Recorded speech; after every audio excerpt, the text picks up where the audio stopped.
Ousmane Dembélé intègre le top 5 des joueurs les plus décisifs au PSG après 100 matchs joués. Le premier, Neymar, 122 fois décisif, on va en parler. Ibrahimovic, Mbappé, Néné, Dembélé, Di Maria, les gars. Est-ce que vous savez qui est Néné? Zlatan Ibrahimovic, figure de proue du PSG et de l'ère QSI. C'est celui qui a permis au PSG et à la Ligue 1 de passer un nouveau step. Thiago Silva, Thiago Motta, Maxwell, Alex, j'en cite et j'en citerai des centaines de joueurs qui sont passés par le PSG, mais lui a été l'image numéro 1 de la Ligue 1 pendant très longtemps. C'est celui qui a permis au PSG et à la Ligue 1 de passer un nouveau step, tant par les droits TV que par l'aura qu'a pris le championnat. Neymar Dos Santos Junior, lui n'a pas d'équivalent. Le joueur le plus décisif du PSG. Si on prend les ratios matchs joués GA, il n'a pas d'équivalent au PSG. Ce mec-là, c'est un fou. Ce mec-là, c'est un fou. Le mec qui a marqué le plus de buts pour le PSG en Ligue 1 et pour le PSG tout court, c'est Kylian Mbappé. Mais ce gars-là, c'est un fou. Mais est-ce que vous connaissez Néné? Il est arrivé en 2010 pour 5 millions. La meilleure signature de Colonie Capitale. Regardez-moi Stockard qui est à droite.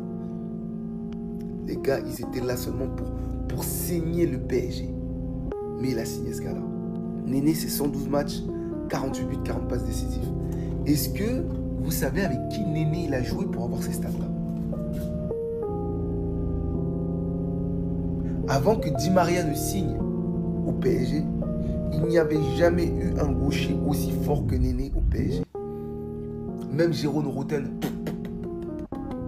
Néné, c'était un autre univers. Après, il y a eu Messi. Mais dans les top 3 des gauchers dans l'histoire du PSG, c'est Messi, Di Maria, Néné. Ce gars-là, c'était un fou furieux. Et dans son malheur d'avoir signé dans un PSG à la dérive, que lui a quand même sauvé et qu'il a emmené en Europa League, parce qu'il a quand même ça pour lui, accompagné quand même d'un Guillaume Ouaro, d'un Mathieu Boudmer, etc. L'équipe, elle était dégueulasse, mais pas si dégueulasse que ça. Sakatiene, vous voyez, Zoumana Kamara, c'était... Il y avait, bon, voilà, il y avait un défenseur, là, j'ai oublié même son blaze, là. Bossebic, je sais pas quoi, là, c'était un mec de l'Europe de l'Est, bref. Néné a quand même joué avec Zlatan, les gars. Ça, c'était sa dernière année. 2010, 2011, 2012, je crois qu'il part en 2012 ou en 2013, un truc comme ça. Ou je sais plus s'il arrive en 2009. En tout cas, les gars, Néné, qui est 4e en termes de GA après 100 matchs joués, donc devant Angel Di Maria et Ousmane Dembélé, c'est sensationnel. Une vidéo pour vous rappeler que dans le football, votre carrière dépend du contexte. Le talent, c'est bien beau, mais quand tu es un joueur professionnel, tout le monde a du talent. Maintenant, ton niveau de carrière dépend du contexte et du club dans lequel tu joues. Il y a plus de 2 ans, les deux étaient au centre de formation du PSG. C'était les U19 qui montaient avec les pros. Et en gros, on va dire que c'était les deux cracks du centre de formation. Ethan Mbappé, Seny Mayulu. Quand Enrique, il avait les deux sous ses ordres, ils avaient plus ou moins le même âge, il préférait faire jouer Ethan Mbappé plutôt que Seny Mayulu. Enrique, tout le monde reconnaît ses capacités de coach. Le coach Enrique préférait faire jouer Ethan Mbappé que Mayulu. Ethan Mbappé rentrait à tous les matchs où on gagnait. Pour que Mayulu rentre, il fallait qu'il y ait 3-4 buts d'écart. Et quand Ethan Mbappé il jouait 6. À la place d'un Vitinha, il pouvait jouer un peu 8. Et des fois, il se mettait dans la relance à 3. On lui reconnaissait des qualités de vision de jeu, de vista, très technique, un bon pied gauche. Mayulu, lui, jouait, on lui reconnaissait rien de spécial. C'était juste un joueur, bon, il faisait son âge. Mais tout ça pour vous dire que quand les deux étaient au PSG, au même âge, jeunes, Luis Enrique, le meilleur coach du monde, préférait faire jouer Ethan Mbappé. Quand on a appris que Kylian Mbappé ne prolongeait pas, à ce moment-là, net, à 3-4 mois avant la fin de la saison, Ethan Mbappé a arrêté de jouer avec le PSG. Et c'est là qu'on a commencé à mettre en avant Mayulu. Et la suite de l'histoire, on la connaît. Autre exemple, quand on voulait signer Rodrigo Mora et que Luis Campos a dit « Non, je laisse Rodrigo Mora, we love Mayulu », je ne dis pas que c'est pas ce qu'il pensait. Je dis juste que Rodrigo Mora coûtait 70 millions. Pour un joueur de 17 ans, c'était super cher. Donc du coup, il a fait une DA pour encourager Mayulu. Mayulu a joué. Et aujourd'hui, Mayulu, qu'on voyait moins talentueux que Luis Enrique voyait moins talentueux qu'Ethan Mbappé et que Campos potentiellement voyait moins talentueux que Rodrigo Moura, même tout le monde du football, hein, parce que Rodrigo Moura il jouait plus ou moins titulaire l'année dernière à Porto, si je ne me trompe pas. Aujourd'hui, Mayolu il est au-dessus de Rodrigo Moura, il est au-dessus de Ethan Mbappé, parce qu'il a joué dans la rotation d'une équipe qui est championne d'Europe aujourd'hui. Donc, ton niveau de football et ton niveau de carrière dépend beaucoup de l'équipe dans laquelle tu joues. Si Ethan Mbappé était resté au PSG, aujourd'hui, il aura un niveau 1000 fois plus supérieur à Lille. Parce qu'il a repris le niveau moyen de l'équipe et le niveau moyen de Lille est beaucoup plus bas. C'est pour ça d'ailleurs que Ethan Mbappé à Lille joue ailier droit. Au PSG, il n'aurait jamais pu jouer ailier droit. C'est parce que l'équipe de Lille est beaucoup moins forte. Dites-moi ce que vous en pensez en commentaire. Moi, je vous garantis que dans le football, Paris Saint-Germain est la pire commu football. Les gars, oui, je suis parisien, mais il faut être objectif. C'est une folie ce que vit Lucas Chevalier, c'est de l'harcèlement. J'ai jamais vu ça, ça crée des comptes Twitter. Lucas Chevalier est une passoire, je sais pas si c'est un parisien derrière le compte, mais en tout cas, si c'est un parisien, honte à toi. Honte à toi si t'es un parisien derrière le compte. Voilà, puisque c'est une folie ce que vit Lucas Chevalier. Je vais vous montrer sur Instagram ce qui se passe.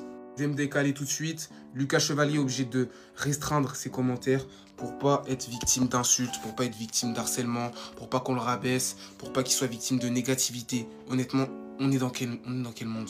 Je pensais que c'était fini tout ça, je pensais que c'était fini cette époque où on insultait les joueurs comme pas possible pour qu'ils quittent le club. Mais c'est quoi cette commu? On est quelle commu honnêtement? En tout cas, c'est juste honteux ce qu'ils vivent. Genre, c'est une honte. Il a la confiance au coach. Luis Enrique a une confiance absolue en Lucas Chevalier. Il se fait insulter pour rien. Alors, je sais que s'il fait un bon match contre le Bayern, vous allez tous le larça. En disant que Chevalier, je t'aime. En disant que Donnarumma reste à City. On n'a pas besoin de toi. Etc. etc. C'est une honte. Honnêtement, c'est une honte. Genre, je pensais que c'était fini cette époque où on insultait les joueurs pour rien alors qu'il vient d'arriver. On est seulement en octobre, vous l'insultez. Ça fait de la peine, ça fait de la peine. En tout cas, abonne-toi, c'est important. Et j'espère que Chevalier réussira à s'imposer dans le club, puisqu'il mouille le maillot et aime ce club et veut s'imposer au grand Paris Saint-Germain. Mayulu, changement de statut, changement de salaire. Le PSG a démarré les négociations. Un joueur qui joue à toutes les positions, Enrique, il adore, hein. Il va prendre du cash. Mais reste à savoir combien, 20e salaire de l'équipe et pas le 20e joueur le plus important. Je me fais pas de soucis, il va gratter ses 4-5 millions annuels et tripler son salaire. Et qui pense qu'il va péter les plombs avec l'argent comme Warren? Non, non, non. Je crois qu'il est célibataire, hein. Papa, il est là, le même calme que son fils. Il est brillant, mature, avec la tête sur les épaules. Et ce qui est très important, c'est qu'il reste froid face aux événements. Il sait qu'il est encore qu'à 20%. Comptez pas sur lui pour dormir sur ses lauriers. Dans tous les cas, il n'y a pas encore de vrais lauriers. Et en tout cas, dans la hiérarchie de Luis Enrique, il a bien avancé. Si tu prends le 11 titulaire, tu mets Barcola en 12e homme, un spectacle pour la 13e place entre Warren et Mayulu, hein, pour de vrai. Hein. Très important de se rappeler que Mayulu, il est arrivé en juillet 2024 dans l'effectif pro. Luis Enrique s'est justifié d'aller le chercher en disant que c'était le joueur parfait pour son style. Il peut jouer des deux pieds, il peut jouer sur un côté, à l'intérieur, physiquement il est bon. Et surtout que ce sera un joueur très important dans l'avenir, il a pas menti, il est déjà important un an après. Si t'aimes ce genre de contenu, n'hésite pas à donner la force en t'abonnant, si c'est pas déjà fait, comme d'habitude. Merci pour la force. Dis-lui en allemand s'il faut, remontagne. Voilà, dites-lui. Dites-lui que son rinté, il est plus si sûr que ça. Je vous le dis. Dites-lui. J'ai rien dit, hein, j'ai pas comparé. J'ai rien dit, j'ai pas comparé, les gars. J'ai juste dit, s'il vous plaît, après le match que Vitinha nous a fait, les gars. Eh, t'as vu son match? Je vais même pas parler de son match parce que, starfullah. Si je dis tout ce que je dis, je pense qu'il y en a qui vont se désabonner. Parce que si je dis tout ce que je dis, vous allez me forcer à comparer Vitinha à un Barcelonais, à un milieu espagnol barcelonais. Et j'ai pas envie de le faire. Non, non. Et j'ai pas envie de le faire. Vous allez me forcer à comparer Vitinha à une légende du FC Barcelone qui a été coach. Je vais trier les voix que j'arrive. Je vous le dis, vous allez me forcer à comparer Vitinha à une légende du FC Barcelone qui a été coach. Parisiens sur Twitter, ils ont mis les meilleurs joueurs du monde. Kane, le meilleur joueur du monde alors je vous parle. Et oui, ce type est un fou furieux. Peut-être j'abuse, mais pour moi il fait partie des meilleurs joueurs du monde alors je vous parle. En tout cas, abonne-toi, c'est important déjà. Peut-être j'abuse. D'ailleurs, les Barcelonais, vous l'avez comparé à Baldé. Vous avez pas honte? Est-ce que vous avez pas honte? Les Barcelonais. En tout cas, bref, dans la discussion bientôt des latérales gauche all time, il est jeune, on va prendre le temps. En tout cas, abonne-toi, c'est important. Et les Barcelonais, plus jamais vous le comparez à Baldé. Plus jamais.